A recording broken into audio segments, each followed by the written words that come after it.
Breaking news చూస్తున్నారు. America ఊహించినది Iran ఊహలకు అందకుండా దెబ్బతీస్తోంది.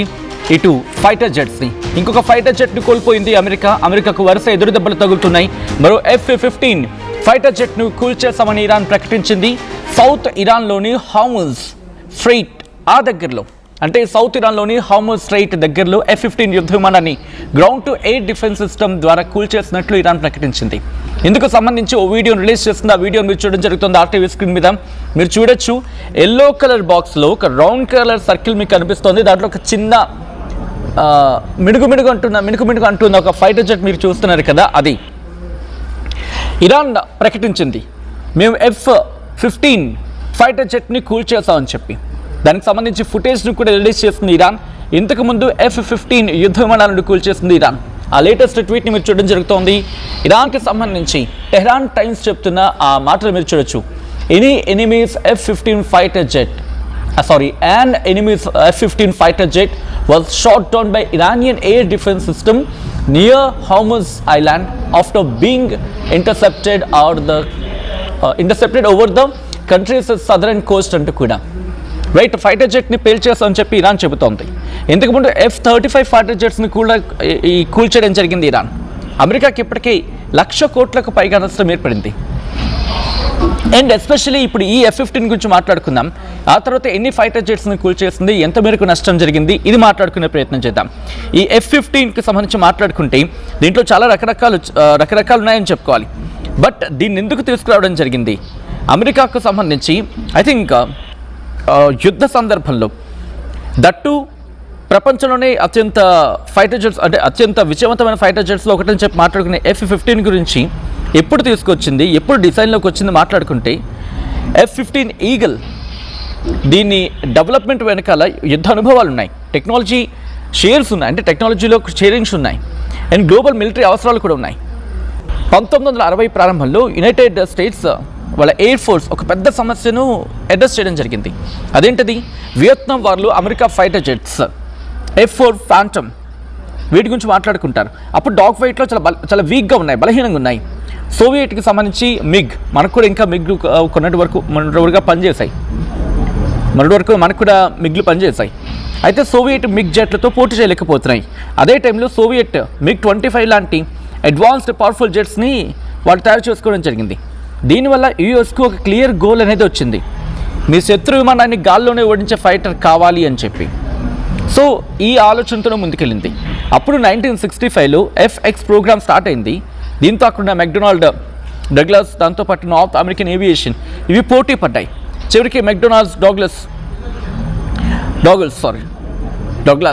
గెలిచింది. అప్పుడు మ్యాక్ 2+ అంటే ధ్వనివేగం కంటే 2 రెట్లు ఎక్కువైన F-15 ఫైటర్ జెట్స్ని అభివృద్ధి చేయడం జరిగింది. వీటి కెపాసిటీ ఏంటంటే తక్కువ ఎత్తులో కూడా యుద్ధ సామర్థ్యాన్ని తీసుకువెళ్తాయి, అంటే యుద్ధం చేయగలం.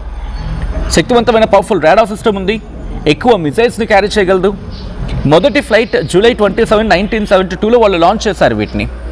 ఇక అక్కడి నుంచి 1976 US ఎయిర్ ఫోర్స్లోకి ఇది అఫీషియల్గా రావడం జరిగింది. F-15A ఉంటుంది, సింగిల్ సీట్, దాంతోపాటు F-15B ట్రైనింగ్ వర్షన్ ఉంది. సో ఇది ప్యూర్ ఎయిర్ సుపియారిటీ ఫైటర్ జెట్ మాత్రమే అనేది వినిపించే మాట ఈ లెవెల్ వరకు. ఆ తర్వాత F-15 ప్రపంచంలోనే అడ్వాన్స్డ్ ఫైటర్ జెట్లో ఒకటిగా మారిపోయింది. 1979 to 1982 మధ్య ఇజ్రాయెల్ ఉపయోగించుకుంది. సిరియన్ మిగ్ జెట్లపై పెద్ద విజయాలు సాధించింది. దాంతోపాటు లెబనాన్ వార్లో 1982 లెబనాన్ వార్లో కూడా 80కి పైగా యుద్ధ విమానాలను కూల్చేసింది, ఎటువంటి నష్టం లేకుండా. అండ్ దీన్ని అప్గ్రేడ్ చేసుకుంటూ వచ్చింది అమెరికా 1979 నుంచి కూడా, అంటే అడ్వాన్స్డ్ రాడార్ సిస్టమ్, దాంతోపాటు ఎక్కువ ఫ్యూయల్ కెపాసిటీ ఉండేలాగా అండ్ అడ్వాన్స్డ్ ఎలక్ట్రానిక్స్ను ఉపయోగించి కొత్త వర్షన్స్ని అప్గ్రేడ్ చేయడం జరిగింది. అండ్ దీని అడ్వాన్స్మెంట్ గురించి మాట్లాడుకుంటే 1986లో బాగా జరిగింది. ఇలా ఒక పెద్ద గేమ్ చేంజర్ అయింది. ఎయిర్ టు గ్రౌండ్ అటాక్, అంటే గాల్లో నుంచి గ్రౌండ్లోకి రాడార్ సిస్టమ్, ప్రిసిషన్ స్ట్రైక్స్కి బాగా ఇది అడ్వాన్స్ అయింది. అండ్ రాత్రి సమయంలో కూడా అటాక్ చేయగల కెపాసిటీని సొంతం చేసుకుంది ఈ F-15. ఆ తర్వాత భారీగా బాంబులను తీసుకెళ్లే సామర్థ్యం ఉంది. ఆ టైంలోనే గల్ఫ్ వార్లో పాల్గొంది, ఇరాక్ వార్లో పాల్గొంది, ఆఫ్ఘనిస్తాన్ వార్లో పాల్గొంది. అండ్ F-15 కేవలం అమెరికా దగ్గర మాత్రమే కాదు, జపాన్ దగ్గర F-15J ఉంది, సౌదీ అరేబియా దగ్గర ఉన్నాయి, సౌత్ కొరియా దగ్గర ఉంది, ఇజ్రాయెల్ ఉంది, వీటిని ఉపయోగించుకుంటూ ఉన్నాయి. అండ్ ఇప్పుడు F-15EX ఈగల్ 2 లేటెస్ట్ వర్షన్ ఇది. అంటే అడ్వాన్స్డ్ రాడార్ సిస్టమ్ దీంట్లో ఉంది, డిజిటల్ కాక్పిట్ ఉంది, హైపర్సోనిక్ వెపన్స్ని తీసుకువెళ్ళగలదు. ఇది 20కి పైగా మిజైల్స్ని క్యారీ చేయగలదు. 2021 నుంచి యుఎస్ ఎయిర్ ఫోర్స్ వీటిని అడ్వాన్స్డ్గా, ఇంకా అర్థమైంది కదా, 2021 నుంచే వీళ్ళు దానికి అడ్వాన్స్ చేసుకుని యుద్ధాలకు సిద్ధమైన సందర్భం. అండ్ దీని గురించి మాట్లాడుకుంటే F-15 అనేది ఒక లెజెండరీ ఫైటర్ జెట్ అని చెప్పి అమెరికా భావిస్తుంది. దాన్ని కూల్చడం అంటే ఇరాన్ ఒక ఘనత సాధించింది ఈరోజు అని చెప్పి ప్రపంచం మాట్లాడుకుంటోంది. వియత్నాం వార్లో వచ్చిన లోపాలను ఇక్కడ గుర్తించి వాటిని సెట్ చేసుకొని ప్రపంచంలోనే మేటి ఫైటర్ జెట్గా రెడీ చేసుకుంది. అండ్ వీటి రేట్ గురించి మాట్లాడుకుంటే, వీటి ధర గురించి మాట్లాడుకునే సందర్భంలో దాదాపుగా $87 మిలియన్. $87 మిలియన్ అంటే కనుక దాదాపుగా 8 కోట్లు అనుకోవచ్చు, 8 నుంచి 9 కోట్లు అనుకోవచ్చు అటు ఇటుగా. $87 మిలియన్ మాట్లాడుకునే సందర్భంలో ఇక అక్కడి నుంచి అంటే ఇంకెక్కువ ఉంటుంది. ఎందుకంటే 87 మిలియన్స్ అనుకుంటే కనుక మన భాషలో చెప్పాలంటే ఒక $8 కోట్ల, subject the correction here again. So కాబట్టి ఈ కాస్ట్ ఇంకా ఎక్కువ ఉంటుంది. అటువంటిది కేవలం అక్కడికి మాత్రమే కాదు, దాంతోపాటు దానికి అడ్వాన్స్డ్ సిస్టమ్ బట్టి మాట్లాడుకుంటే ఇంకా చాలా అడ్వాన్స్మెంట్స్ ఉన్నాయి దీంట్లో. ఒక్కొక్కటి కనీసం 725 కోట్ల నుంచి 730 కోట్ల రూపాయలు ఉంటుంది మన భారతీయ కరెన్సీలో మాట్లాడుకుంటే. అండ్ దాంతోపాటు వాటి కాస్ట్ గురించి మాట్లాడుకుంటే 700 నుంచి 800 కోట్లు, అంటే ఒక జట్ని కూల్చేస్తుందంటే దాదాపుగా 700 కోట్ల నుంచి 1000 కోట్ల నష్టాన్ని ఈరోజు అక్కడ చేయగలిగింది ఇరాన్. కేవలం అక్కడితో మాత్రమే ఆగిపోలేదు. ఇంతవరకు 22 రోజులు అంటే 28వ తారీఖున ప్రారంభమైన దగ్గర నుంచి ఈ రోజు వరకు చూసుకుంటే కనీసం అటు ఇటుగా 3 లక్షల కోట్లకు పైగా నష్టం అమెరికా చవిచూసింది, ఆర్థిక నష్టాన్ని కేవలం దీని ద్వారానే. ఇది ఇక్కడితో ఆగేటేం కనిపించట్లేదు. ఓ పక్క శాంతి చర్చ అని చెప్పి అమెరికా ప్రయత్నాలు చేస్తోంది అనేది వినిపిస్తున్నమాట. అంటే ఆల్టర్నేటివ్ కోసం ఇప్పటికే గల్ఫ్ దేశాలకు సంబంధించి చెప్పుకొచ్చింది. దాంతోపాటు గల్ఫ్ దేశాలతో పాటు ఇంకా మాట్లాడుకునే సందర్భంలో బ్రిటన్ వీటి నుంచి కూడా ప్రయత్నాలు జరిపించింది శాంతి చర్చలు. సో వీటితో పాటు మాట్లాడుకున్న సందర్భంలో వీటితో పాటు మరికొన్ని శాంతి చర్చలు కూడా ప్రయత్నాలు చేస్తోంది అంటే అర్థం చేసుకోవచ్చు. సో ఈ సిచ్యువేషన్ నడుస్తూ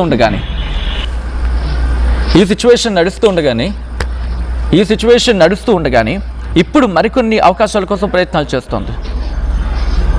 అండ్ ప్రస్తుతం operation epic fury America on and యావరేజ్గా $900 మిలియన్, అంటే $900 మిలియన్ అంటే కనుక అర్థం చేసుకోవచ్చు దాదాపుగా 7,500 కోట్ల నుంచి ఇంకెక్కువే ఖర్చు చేయడం జరిగింది. యుద్ధం మొదలైన మొదటి 6 రోజుల్లోనే $11.3 బిలియన్ ఖర్చు చేసింది. ఇందులో అత్యధికంగా 5.6 బిలియన్స్ మిజైల్స్కి, బాంబుల తయారీకి సరిపోయింది. మార్చి 22 నాటికి అంచనాల ప్రకారం అమెరికా ఇప్పటివరకు $16.5 బిలియన్ నుంచి $20 బిలియన్ వరకు యుద్ధంపై ఖర్చు చేసింది. ఇక దాంతోపాటు నేషనల్ డెబ్ట్స్, ఈ యుద్ధం వల్ల అమెరికా జాతీయ అప్పు రికార్డ్ స్థాయిలో పెరిగిపోతుంది. ఏకంగా $39 ట్రిలియన్ మార్కును చేరుకుంది. యుద్ధం ఖర్చుల కారణంగా ఏడాది చివరి నాటికి అప్పు $40 ట్రిలియన్ చేరుకోవచ్చు అని చెప్పి నిపుణులు హెచ్చరించడం జరుగుతోంది. ప్రభుత్వ బడ్జెట్లో లేని అదనపు నిధులని, అంటే అన్బడ్జెటెడ్ స్పెండింగ్స్ యుద్ధం కోసం వాడుతుండడంతో వాళ్ళ రెవెన్యూ డెఫిసిట్ కూడా, అంటే ఆర్థిక లోటు కూడా పెరిగిపోతోంది. అండ్ అమెరికాలో గ్యాసుల ధరలు కూడా 5 నుంచి 10 రెట్లు పెరిగిపోయాయి. యుద్ధం మొదలైనప్పటి నుంచి సగటున 23.6% పెరిగిందనేది లెక్కలు చెప్తున్న అంచనా. యుద్ధం మొదలవక ముందు అక్కడ $71 ఉన్న బ్యారెల్ ధర ప్రస్తుతం ప్రపంచవ్యాప్తంగా $115 నుంచి $118 మధ్య ఊగిసలాడుతోంది. ఎరువుల సరఫరాలో అంతరాయం కలుగుతోంది, ఆహార ధాన్యాల కొరత పెరుగుతోంది, ధరలు ఆకాశాన్ని మిన్నంటుతున్నాయి. సామాన్య అమెరికన్లపై ద్రవ్యోల్బణం ప్రభావం పడుతోంది. సో ఇటువంటి పరిస్థితులు ఉన్నాయి. దీనికి సంబంధించి మరింత సమాచారం మా కొలీగ్ కళ్యాణ్ అందిస్తారు. కళ్యాణ్, అమెరికా ఇప్పుడు ఆలోచనలో పడుతుందా, వెనక్కి తగ్గే ప్రయత్నం చేస్తుందా? రైట్ సచిన్, ఇప్పటిదాకా మనం చూస్తే కనుక యుద్ధంలో మొత్తంగా ఒక 15 విమానాలని ఇటు ఇరాన్ సక్సెస్ఫుల్గా వాటన్నిటిని స్ట్రైక్ చేయగలిగింది, వాటన్నిటిని హిట్ చేయగలిగింది. బేసికల్గా ఏ ఫైటర్ జెట్స్, ఎలాంటి ఇప్పుడు 5th జనరేషన్ ఫైటర్ జెట్స్ కానీ 4th జనరేషన్ ఫైటర్ జెట్స్, అవి ఫ్లై చేస్తున్నప్పుడు ఆ ఇంజన్ నుంచి ఏదైతే హీట్, అంటే ఆ ఎగ్జాస్ట్ నుంచి ఏదైతే హీట్ వస్తుందో ఆ హీట్ని బేస్ చేసుకునే మిసైల్స్ ట్రాక్ చేసే ప్రయత్నం చేస్తాయి. సో నిన్న మనం చూసుకుంటే ఇటు F-35 కానీ ఇప్పుడు జరిగిన F-15 కానీ వీటన్నిటిని కూడా హీట్ని బేస్ చేసుకొని మిసైల్స్ మొత్తానికైతే ఇటు ఇరాన్కి సంబంధించిన ఇరాన్ మీడియా కూడా దానికి సంబంధించిన ఒక వీడియోని కూడా రిలీజ్ చేసింది. F-15 fighter jet. అమెరికా దీన్ని కన్ఫర్మ్ చేయలేదు కానీ చాలా క్లియర్గా ఇటు ఇరాన్ పై చేయి చూపిస్తుంది అని చెప్పుకోవచ్చు. వాళ్ళ దగ్గర ఉన్న మిసైల్స్ ఏవైతే ఉన్నాయో అవి ఈ రాడార్లో అలాగే ఇటు జీపీఎస్ పరంగా కానీ కనిపించకపోయినా కూడా ఇటు ఇన్ఫ్రారెడ్ టెక్నాలజీతోని ట్రాక్ చేసి F-15 లాంటి ఫైటర్ జెట్స్, F-35 లాంటి 5th generation fighter jets, F-35 మనం ఒకసారి మాట్లాడుకుంటే ఆల్మోస్ట్ ఒక $100 బిలియన్, $100 బిలియన్ అమెరికాకు సంబంధించిన ఫైటర్ జెట్. ఇప్పుడు వరల్డ్ అనే టాప్ రేటెడ్ ఫైటర్ జెట్ అని చెప్పుకోవచ్చు. అలాంటి ఫైటర్ జెట్స్ ని ఇప్పుడు ఇరాన్ అతి సునాయాసంగా సింపులెస్ట్ మిసైల్స్ మనం చాలాసార్లు సినిమాల్లో చూస్తుంటాం సచిన్. ఇటు ఎప్పుడైనా ఒక ఫైటర్ జెట్ వెనకాల ఒక మిసైల్స్ వస్తే వాళ్ళు కొన్ని ఫైర్ కి సంబంధించిన కొన్ని డెకాయ్స్ అంటారు. డెకాయ్స్ అంటే డూప్లికేషన్ చేయడానికి కొన్ని డెకాయ్స్ ని రిలీజ్ చేస్తారు. అంటే అవి కూడా ఒక ఫైర్ బూస్టర్ జెట్ తోని అవి కూడా విడుదలైనప్పుడు ఇవి ఈ హీట్ ని బేస్ చేసుకొని ఈ మిసైల్స్ టార్గెట్ చేస్తుంటాయి. కాబట్టి వాటిని టార్గెట్ చేసి సునాయాసంగా ఈ ఫైటర్ జెట్స్ తప్పించుకునే ప్రయత్నం చేస్తుంటాయి. కానీ మొత్తం మీద అలా అయినా కూడా ప్రస్తుతానికి ఇటు F-15 అనేది ఒక స్ట్రైక్ ఈగల్ జెట్ అని చెప్పొచ్చు. ఆ F-15 కి సంబంధించిన ఆ స్ట్రైక్ ఈగల్ ని కూడా ఇప్పుడు హర్మోజ్ ఐలాండ్ పరిసర ప్రాంతంలో, అంటే ఇరాన్ కి సంబంధించిన సదర్న్ ఇరాన్ ఆ ప్రాంతంలోనే ఇప్పుడు ప్రస్తుతానికి స్ట్రైక్ చేసింది. సో లేటెస్ట్ అప్డేట్ ప్రకారం మనం చూస్తే మొత్తంగా ఇప్పుడు అమెరికా దాదాపు ఒక 15కి పైగా ఇటు అమెరికాకు సంబంధించిన 15కు పైగా ఫైటర్ జెట్స్ని ఇప్పుడు ఇరాన్ కూల్చేసింది. సో మొత్తం మీద దానికి సంబంధించిన ఇరాన్ స్టేట్మెంట్ కూడా ఒకసారి చెప్పే ప్రయత్నం చేస్తా. And enemies F-15 fighter jet was shot down by Iranian air defence systems. So ఇప్పటిదాకా మనం చూసిన వార్ఫేర్స్, ప్రపంచంలో ఉన్న వార్ఫేర్స్ అన్ని ఒక లెక్క, ఇప్పుడు ఇరాన్, ఇజ్రాయెల్, అమెరికా మధ్య జరుగుతున్న వార్ఫేర్ ఒక లెక్క అని చెప్పుకోవచ్చు. గతంలో మనం చూస్తే ఇటు యుక్రెయిన్, రష్యా మధ్య జరిగిన వార్ఫేర్లో డ్రోన్స్ని ఎక్కువ శాతం యూజ్ చేశారు. కానీ ఇప్పుడు అమెరికా, ఇజ్రాయెల్ దగ్గర డ్రోన్స్ కంటే ఎక్కువ శాతం ఫైటర్ జెట్స్, వాళ్ళ దగ్గర ఇంటర్ కాంటినెంటల్ బలిస్టిక్ మిసైల్స్, ఇలాంటి లాంగ్ రేంజ్ మిసైల్స్, వీటిని ఈజీగా ఇప్పుడు ప్రపంచ దేశాల దగ్గర ఉన్న ఎయిర్ డిఫెన్స్ సిస్టమ్ ఈజీగా డిటెక్ట్ చేస్తుంది. ఫర్ ఎగ్జాంపుల్ ఇప్పుడు రష్యా మనకు ఏదైతే సప్లై చేసిందో S-400, అలాగే ఇరాన్ దగ్గర కూడా S-300 ఎయిర్ డిఫెన్స్ సిస్టమ్ ఉన్నాయి. ఇవి బలిస్టిక్ మిసైల్స్ ని ఈజీగా ట్రేస్ చేసి వాటిని న్యూట్రలైజ్ చేయడానికి ఉపయోగపడతాయి. కానీ ప్రస్తుతానికి ఇరాన్ లేటెస్ట్ టెక్నాలజీ, అంటే మల్టిపుల్ మిసైల్స్, ఒక్క మిసైల్ నుంచే మల్టిపుల్ మిసైల్స్ వచ్చేలాగా మధ్యలో, అంటే ఒకసారి లాంచ్ అయిన తర్వాత కూడా దాని డైరెక్షన్స్ కానీ నావిగేషన్ కూడా చేంజ్ చేసుకునే అడాప్టబిలిటీతోని ఇప్పుడు ప్రస్తుతానికి ఇరాన్ లేటెస్ట్ టెక్నాలజీతో వచ్చింది. దానివల్లే ఇప్పుడు అమెరికా దగ్గర ఉన్న సూపర్ పవర్స్ దగ్గర ఉన్న ఫైటర్ జెట్స్ ఏవైతే ఉన్నాయో ఆ ఫైటర్ జెట్స్ అన్ని కూడా పనిచేయలేని సిచ్యువేషన్, మొత్తానికైతే ఒక క్రిటికల్ సిచ్యువేషన్ అని చెప్పొచ్చు. ఇప్పుడు ట్రంప్కి ఒక తలనొప్పిగా మారిపోయింది. గతంలో వార్ అయిపోయిందని అన్న స్టేట్మెంట్స్ కూడా చాలా ఇచ్చిన తర్వాత కూడా ఇప్పుడు ఏం చేయాలో తోచని పరిస్థితిలో ఉంది. మరో పక్కన ఇజ్రాయెల్తో కోఆర్డినేషన్ కూడా మిస్ అవుతుంది.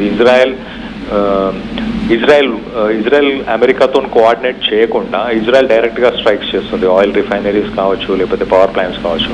సో ఇప్పుడు 48 అవర్స్లో ఒకవేళ స్ట్రైట్ ఆఫ్ హార్మోజ్ని ఓపెన్ చేయకపోతే ఇరాన్లో ఉన్న పవర్ ప్లాంట్స్ అన్నింటినీ కూడా టార్గెట్ చేస్తామంటూ ఇటు ట్రంప్ చెప్పుకొస్తున్నాడు మరో పక్కన. So we have to wait and see మళ్ళీ war how it would turn out down the line. రానున్న రోజుల్లో ఎలా జరగబోతుంది, ఏం జరగబోతుంది అన్న దానిపై కొంత ఉత్కంఠమైతుంది. ఇటు ప్రపంచ దేశాలకి ఆయిల్ రిజర్వ్స్ ఎఫెక్ట్ ఆల్రెడీ మనం ఇక్కడ తెలుగు రాష్ట్రాల్లో కానీ ఇండియాలో కానీ ఆల్రెడీ ఎల్పిజికి సంబంధించి ఆయిల్ రిజర్వ్స్కి సంబంధించి ఇంపాక్ట్ ఆల్రెడీ చూస్తున్నాం. మరి రానున్న రోజుల్లో ఇంకా ఎలాంటి ఎఫెక్ట్స్ పడబోతున్నాయి. ఒక పక్కన మనం చూస్తే కనుక గల్ఫ్ దేశాల్లో అమెరికాకి సంబంధించిన ఎన్నో కంపెనీలు ఉన్నాయి. ఎన్విడియా కావచ్చు, ఇలాంటి చిప్ అంటే సెమీకండక్టర్ టెక్నాలజీకి రిలేటెడ్ కంపెనీస్ ఉన్నాయి. అమెజాన్కి సంబంధించిన డేటా సెంటర్స్ ఉన్నాయి, ఐటీ కంపెనీస్ ఉన్నాయి. ఇలాంటి ఇన్వెస్ట్మెంట్స్ని, అంటే అమెరికాకి సంబంధించిన కంపెనీస్ ఏవైతే ఉన్నాయో ఆ కంపెనీస్ని కూడా రానున్న రోజుల్లో ఇరాన్ టార్గెట్ చేసే అవకాశం ఉంది. ఒకవేళ అలాంటి వాటిని టార్గెట్ చేస్తే ఇప్పుడు ఆల్రెడీ ఆయిల్తోని కొంత సంక్షోభాన్ని, ప్రపంచ దేశాలు కొంత సంక్షోభాన్ని అనుభవిస్తున్నాయి. I mean they are facing it right now. ఒకవేళ ఇలాంటి సెమీకండక్టర్ టెక్నాలజీ వీటిని కూడా ఒకవేళ హిట్ చేస్తే కనుక రానున్న రోజుల్లో దాని ఇంపాక్ట్ మిగతా ఇండస్ట్రీస్ పైన కూడా, మిగతా సెక్టార్స్ పైన కూడా పడే అవకాశం ఉంది. Sachin. Right Kalyan, thanks for the update. మొత్తం అయితే మాత్రం అమెరికా ఫైటర్ జెట్ F-15ని కూల్చేసింది ఇరాన్. ఇది నేనంటున్న మాట కాదు, ఇరాన్ స్వయంగా చెప్పుకొస్తున్న మాట. అమెరికాకు వరుస ఎదురుదెబ్బలు తగులుతున్నాయి. మరియు F-15 ఫైటర్ జెట్ను కూల్చేశామని ఇరాన్ ప్రకటించింది. సౌత్ ఇరాన్లోని హార్ముజ్ స్ట్రైట్ దగ్గరలో F-15 యుద్ధ విమానాన్ని ground to air defence system ద్వారా కూల్చేసినట్లు ఇరాన్ ప్రకటించింది. ఇందుకు సంబంధించి ఓ వీడియోను రిలీజ్ చేసింది ఇరాన్. ఇంతకు ముందు F-35 ఫైటర్ జెట్ను కూల్చేసింది ఇరాన్. అమెరికాకి ఇప్పటికీ 1,00,000 కోట్లకు పైగా నష్టం వాటిల్లింది.